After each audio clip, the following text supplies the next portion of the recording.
such high hopes for this video. I filmed this like a week ago. I was gonna talk about tips and tricks, gonna give you guys advice on quarantine and what does the government do.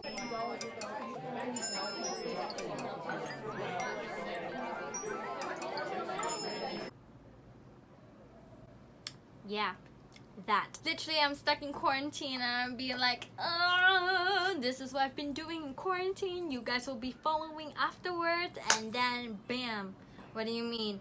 You don't have to self-isolate anymore? I came 2 weeks too early. Well, we can use this video if you are not from Malaysia, traveling from or from Brunei to the UK. If you are one of those countries that has to self-isolate, this video is for you. If not, here is the experience from flying from Malaysia to the United Kingdom, London Heathrow, and what goes in between. And let's be honest, this video is chaos. It's a mess. If you want useful tips, they're at the latter part of the video. I have been asking questions on Instagram about what to expect when you're flying during a pandemic. So all of the answers will be answered at the end of this video. Let's go.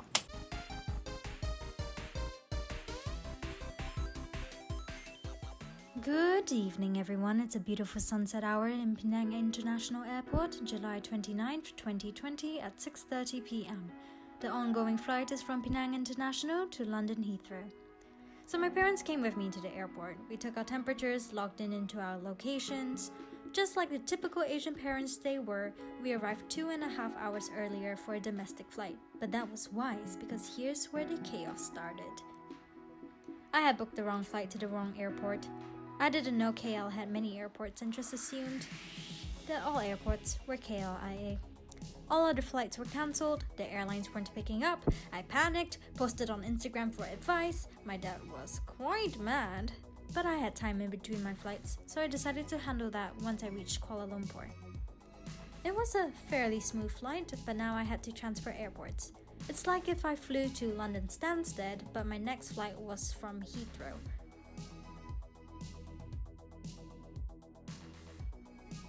Luckily, my saving grace, my MVP, PX, drove me all the way to the other airport.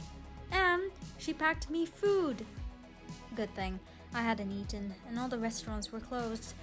So here's the situation. I've reached KLIA. Thank you PX for driving me all the way. I would have literally died without you. I'm at the counter where we check in. I need to wait another hour or so till it's 11:30 because my flight's at 2.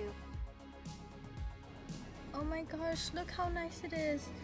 Wow. Kway teow. Is beef with prawns. Oh my gosh.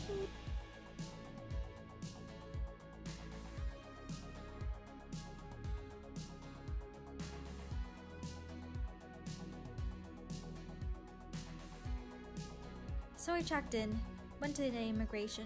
Obviously couldn't film this process, but let's pause to answer some questions. You will need to prepare 3 things beforehand. Your passport, your BRP, and other student documents, if you're traveling as a student, which I did. Number 3, a public health locator form. This document is very, very important. You can find it on the UK government website, which you should check before you enter any country. You have to fill it 48 hours before and no earlier than that. It basically includes your contact and location details during the pandemic in case they need to reach you, which they did to me. When you reach the immigration at Malaysia, this is what happens. Number 1, hand in your documents. Number 2, take down your mask so that they can recognize you. Number 3, sanitize your hand and do a fingerprint scan. Number 4, sanitize your hand again because you just touched that nasty thing. Then they will pass you a form which was in Malay, so I don't remember what it said. I could also only translate it halfway. My Malay is very bad. Tapi saya boleh cakap sedikit. Sikit? This is something they will give you on the spot, so don't worry, you don't have to prepare it beforehand. It will literally take you 1 minute. It's basically your IC details, your passport number, that's basically it. Do we need a COVID test before we fly? This is a tricky one. From what I know, Qatar never said that I needed a COVID test, but it's best to check your airlines beforehand because I think now Etihad and Emirates do require you to do a COVID test before you fly, and they have to be fresh results, 3 days beforehand or something. I can't remember. remember. Check your airlines. Do your homework. It's best to check the government rules and the country to which you are entering into because they are always changing the rules. A funny conversation I had with the Malaysian immigration dude. He asked me if I did the test. I said no I haven't. He gave me a patronizing stare and was like, "Why you didn't do the test? You know you have to do the test, right?" So I was like, no, they never said I needed to take a COVID test. Then he said, ha, what if they stopped you then? Then how? What are you gonna do? Walao, this dude quite aggressive, huh? By this time, I was panicking, so I told him again that they never said that I needed a COVID test. And then he just let me through, just like that.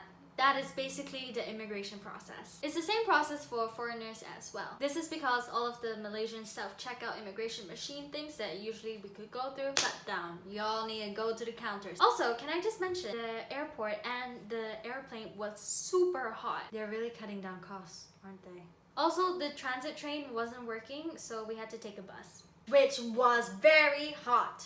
Overall, KLIA, pretty good. Don't be scared if you want to fly from there. The officers and the flight attendants all wore like gloves, sanitized, ready at hand. Do you need a sanitizer? Do you want a wet wipe? They were prepared. And they all did it in a very professional and kind manner. Let's continue.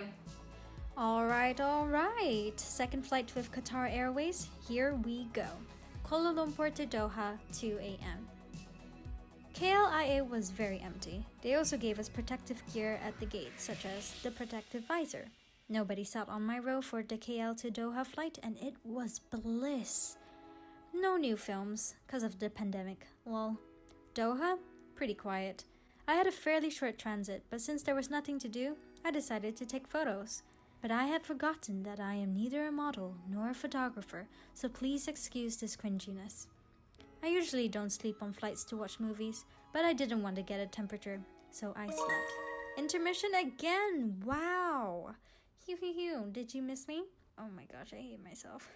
How was the flight? KL to Doha was great. They made sure that there was a blank seat in between each passenger. Lucky for me, I got a whole row to myself. Doha to London, packed. I sat next to very space-taking people. 他们霸占那个位置, man. If there were any extra seats, you were allowed to go and sit there after the flight took off. But there was this one dude who sat right in the middle of this entire empty row and he just like took up the entire space. Hello sir, please, there's other people want to distance themselves from you too. During the flight, they gave us little packages with sanitizers, face masks, and everything. They also served us wet wipes like constantly, which was a good thing. They still served standard meals on the flights, each wrapped, but they did cut down on the desserts or extra food like bread. Reaching Doha airport, there weren't any restaurants open. Not many. Were there a lot of people? Tons of people, but only when I exited the gate. Then, there was nobody. I saw attendants constantly wiping down the seats in the waiting area. Everyone made sure to steer clear of each other. Everyone wore their masks and their visors. It was basically very social distancing.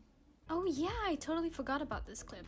So I was so busy vlogging that I stepped on the wrong walking escalator thing.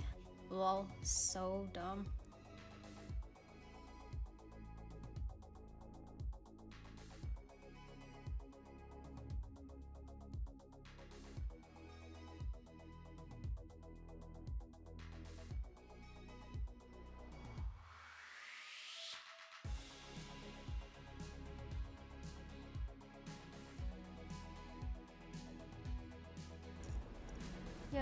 Yo, it's literally empty.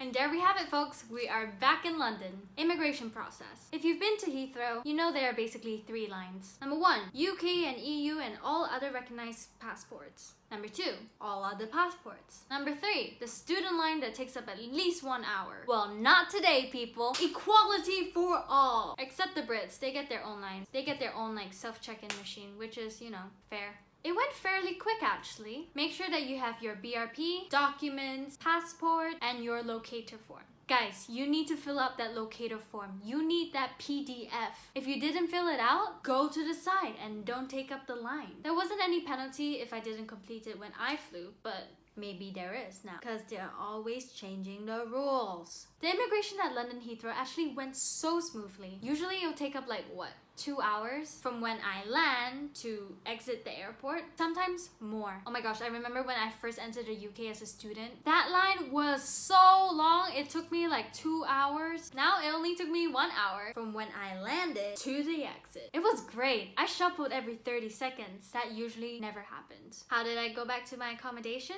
Well, you can take a Grab, Uber. Oh my gosh, we have those here. But I decided to take the tube. Don't be afraid of the tube, guys, but be safe and be careful. If you want to top up your Oyster, you have to use your credit card or debit card. They don't accept cash anymore. I didn't have my card, but I did have cash. So this very nice blonde lady who was waiting for her boyfriend decided to pay for me, and I paid her back, and it all went smoothly, thank the Lord. How's the weather like in the UK? Hot! It is very hot. Well, not now. It rained for the past 2 days. But guys, I'm telling you, it was like 35 degrees for 2 weeks. 2 weeks when I was in isolation. I had no fan, no AC. I was taking 3 showers every day. Now it comes to the self-isolation process. Your isolation is for 14 days. Here's how it goes. Number 1, your self-isolation officially starts 24 hours after you land. So you can still travel back to your home, no worries. Number 2, you will get a call from the public health sector. This happens exactly 24 hours after you land. So after I landed, the next afternoon I got a call and they just told me, are you aware that you're supposed to be self-isolating? Do you have any friends or family to bring you groceries? Are you aware that you have to self-isolate for 14 days? Will you agree to do so? And then, if you're really suspicious, the police will call you. That's what happened to me. One day, I got a call from a no-caller ID. I ignored the phone call for 2 days. Then, I picked it up aggressively and said, "Who is this?" Dun dun dun! It was the police. Hi, is this Isabel Lowe? Yes.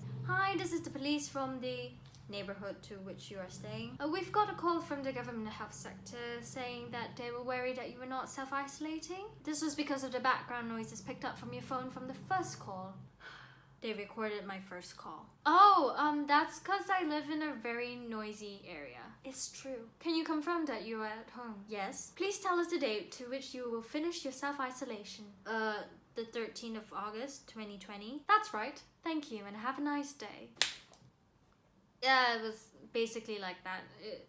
I can't really remember. The police lady was very nice, but I can't believe the public health sector ratted me out. Though there was nothing to rat out, I was at home. I hope this video was useful or somewhat entertaining. I did work very hard on it. Next episode will be about my time in quarantine, which you don't have to do. But keep an eye out on Insta, because you can DM me any questions or answer any polls on the stories. Please subscribe so that you don't miss out any videos, and to help me on my YouTube journey. I'll see you next time. Bye! Log out.